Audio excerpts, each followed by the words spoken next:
Welcome to GV Tech Talks podcast.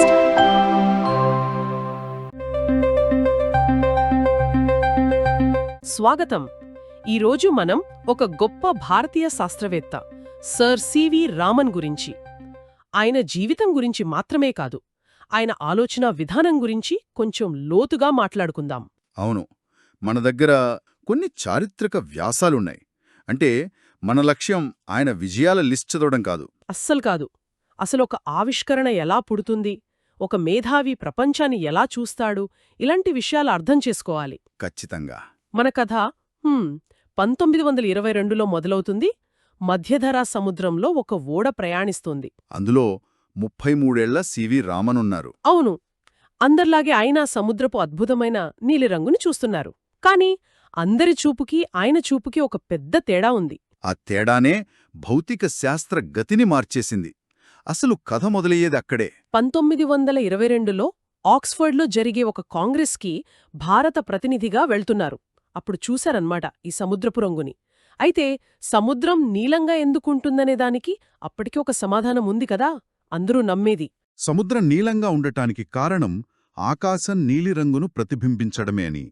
చాలామందికి అది సంతృప్తికరమైన సమాధానమే. వినడానికి చాలా లాజికల్గా ఉంది. అవును, పైగా దాన్ని లార్డ్ ర్యాలీ లాంటి పెద్ద శాస్త్రవేత్తలే ప్రతిపాదించారు. సో దాన్ని ఎవరూ పెద్దగా ప్రశ్నించలేదు. మరి అందరికీ సహేతుకంగా అనిపించిన ఆ సమాధానం రామన్కు ఎందుకు నచ్చలేదు? ఆయన ఆలోచనలో తేడా ఏంటి? ఇక్కడే రామన్ ప్రత్యేకత బయటపడుతుంది. ఆయనొక పరిశీలకుడు. ఆయన ఏం గమనించారంటే, కొన్నిసార్లు ఆకాశంలో మబ్బులున్నా, అంటే నీలిరంగు లేకపోయినా కూడా సముద్రం మాత్రం నీలంగానే కనిపిస్తోంది. ఓ, అంటే అది కేవలం ప్రతిబింబమైతే ఆకాశం రంగు మారినప్పుడు సముద్రం రంగు కూడా మారాలి. ఖచ్చితంగా. కాని అలా జరగడం లేదు. ఈ చిన్న వైరుధ్యం, అంటే ఈ కాంట్రాడిక్షన్ ఆయనను ఆలోచింపజేసింది. అప్పుడే అవును, ఆయనేమనుకున్నారంటే, ఆకాశం నీలంగా ఉండటానికి కారణం లైట్ స్కాటరింగ్, అంటే సూర్యకాంతి గాలి అణువుల వల్ల చెల్లాచెదరవడం. అదే సూత్రం నీటికి కూడా వర్తించాలి కదా. అంటే సముద్రపు నీలిరంగుకు కారణం ఆకాశం కాదు, నీటి అణువులే అని ఆయన ఊహించారన్నమాట. సరిగ్గా అదే.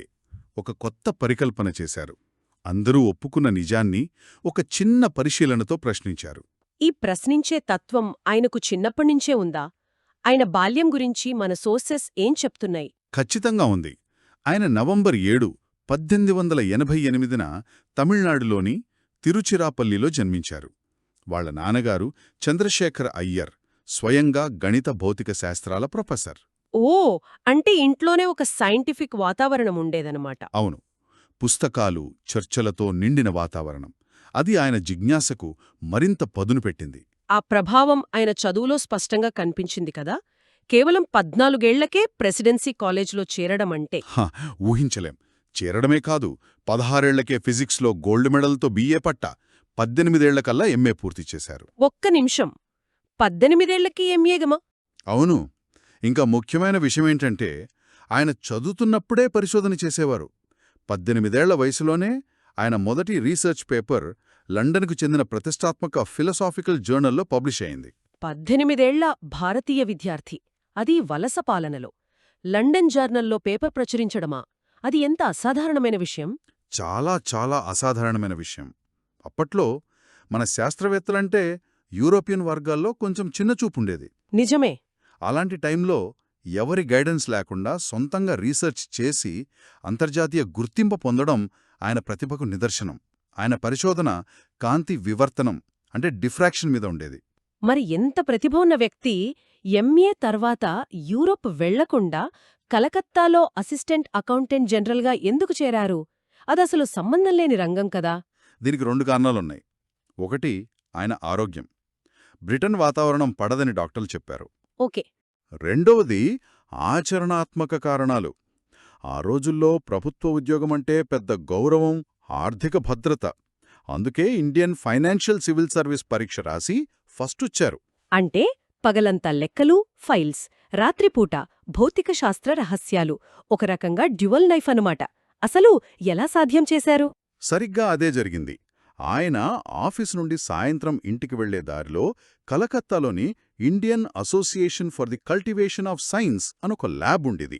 ICAS డాక్టర్ మహేంద్రలాల్ సర్కార్ స్థాపించింది. అవును, ఆ ప్రయోగశాలలో ఆగిపోయేవారు. రాత్రి పొద్దుపోయే వరకు అక్కడే ప్రయోగాలు చేసేవారు. అది ఆయనకొక గుడిలాంటిది. అలా 10 ఏళ్లలో దాదాపు 30 రీసెర్చ్ పేపర్లు పబ్లిష్ చేశారు. ప్రభుత్వ ఉద్యోగం చేస్తూనేనా? నమ్మశక్యంగా లేదు. ఈ క్రమంలోనే కదా ఆయన జీవితంలో ఒక పెద్ద మలుపొచ్చింది. కల్కత్తా యూనివర్సిటీ ప్రొఫెసర్ పదవి. అవును. Vice chancellor sir Ashutosh Mukherjee ఒక విజనరీ. ఆయన రామన్లోని ప్రతిభను గుర్తించి మీలాంటి వ్యక్తి ఫైల్స్ మధ్య ఉండకూడదు, ల్యాబ్లో ఉండాలి అని చెప్పి ఒప్పించారు. అప్పటికే మంచి జీతం, హోదా ఉన్న ఉద్యోగాన్ని వదిలేసి తక్కువ జీతంతో యూనివర్సిటీలో చేరడం పెద్ద నిర్ణయమే కదా? అది ఆయన జీవితంలో అత్యంత కీలకమైన నిర్ణయం. ఆ పదవిని స్వీకరించారు. అది ఆయనకు పరిశోధనలు చేయడానికి పూర్తి స్వేచ్ఛనిచ్చింది. ఆ స్వేచ్ఛ దొరికాక ఆయన దృష్టి వేరే రంగాల మీద కూడా పడింది కదా, ముఖ్యంగా సంగీతం మీద. అవును. ఆయనకు సంగీతమంటే చాలా ఇష్టం. వయోలిన్, వీణ, మృదంగం లాంటి వాయిద్యాల ధ్వని వెనుకున్న సైన్స్ను ఛేదించాలనుకున్నారు.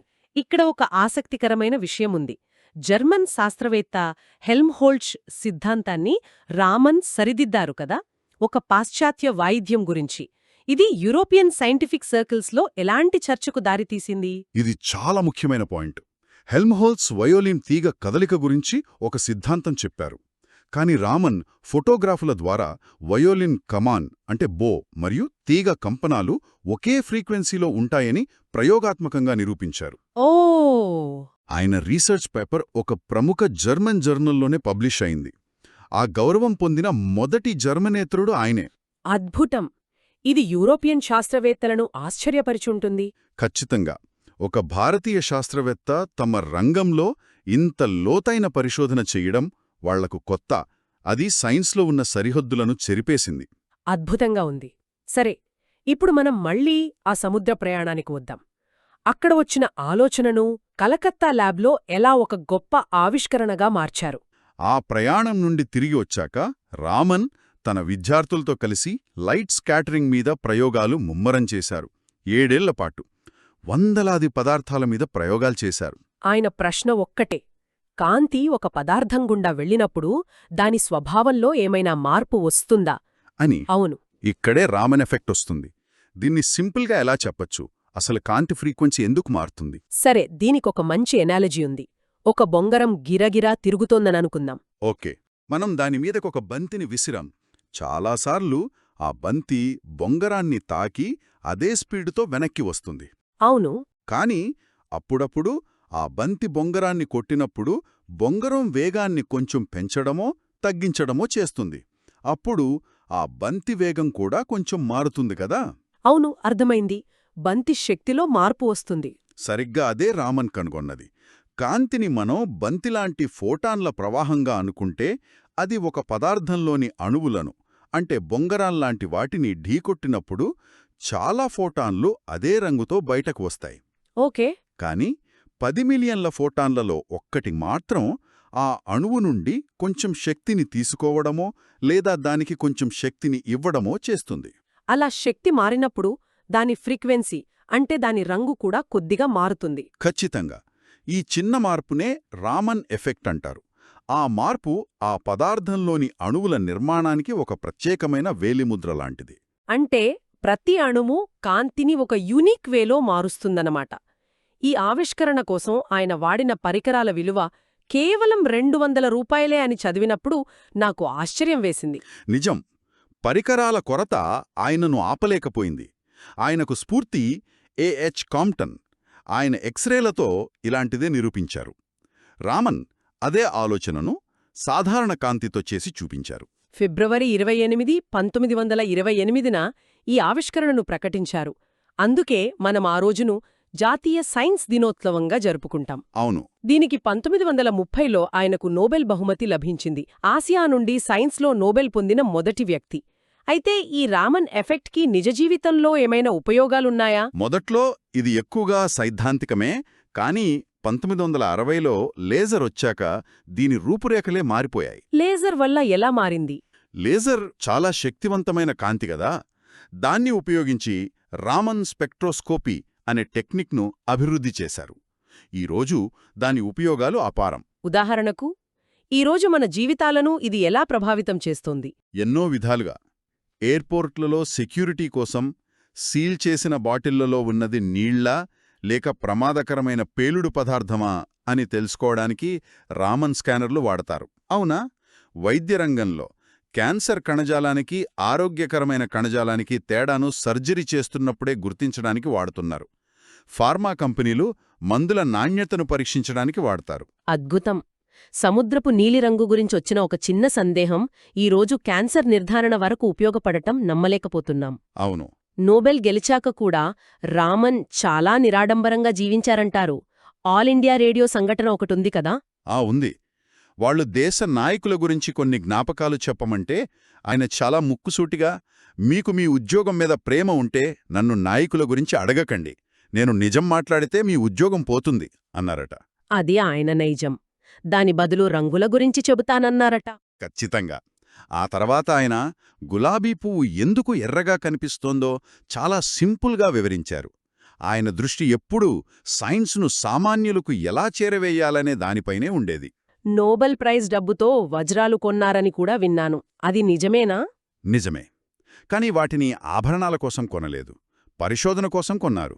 అంటే ప్రపంచంలోని అత్యున్నత పురస్కారం అందుకున్న తర్వాత కూడా ఆయన ఆలోచన మరిన్ని ప్రయోగాల గురించేనా?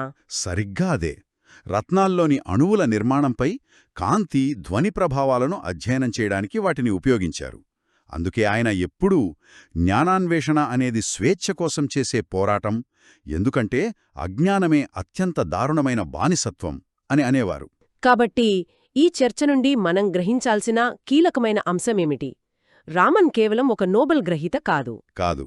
ఆయన అసలైన మేధస్సు ఒక ప్రశ్నకు సమాధానం చెప్పడంలో లేదు, అందరూ ఒప్పుకున్న ఒక సులభమైన సమాధానాన్ని అంగీకరించడానికి నిరాకరించడంలో ఉంది.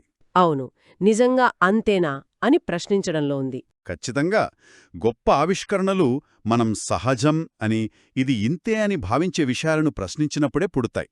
అంటే సైన్స్ అనేది పెద్ద పెద్ద ల్యాబ్లలోనే కాదు, మన చుట్టూ ఉన్న ప్రపంచాన్ని ఒక పిల్లాడిలా ఆశ్చర్యంగా చూడటంలో, ప్రశ్నలు అడగడంలో ఉంటుంది. ఖచ్చితంగా. ప్రశ్నించే తత్వాన్ని అలవర్చుకోమని రామన్ జీవితం మనకు చెబుతోంది. రామన్ ఒక మాట అన్నారు, సత్యం ముసుగులో ఉన్న అబద్ధాలతో మేధావులు పోరాడాలి. ఈ మాటను కాస్త లోతుగా ఆలోచిస్తే మన చర్చను ఒక ప్రశ్నతో ముగిద్దాం. తప్పకుండా. మన రోజువారీ జీవితంలో ఇది ఎప్పట్నుండో వస్తున్న ఆచారమో అనో, అందరూ ఇదే నమ్ముతారు అనో, మనమెలాంటి ఆలోచన లేకుండా అంగీకరించే సహజమైన నిజాలేమున్నాయి? వాటిలో దేని వెనుక రామన్ సముద్రపు రంగులో చూసినట్లు మనం ప్రశ్నించని ఒక లోతైన రహస్యం దాగి ఉండొచ్చు? ఈ ప్రశ్నతో ఈరోజు చర్చను ముగిద్దాం.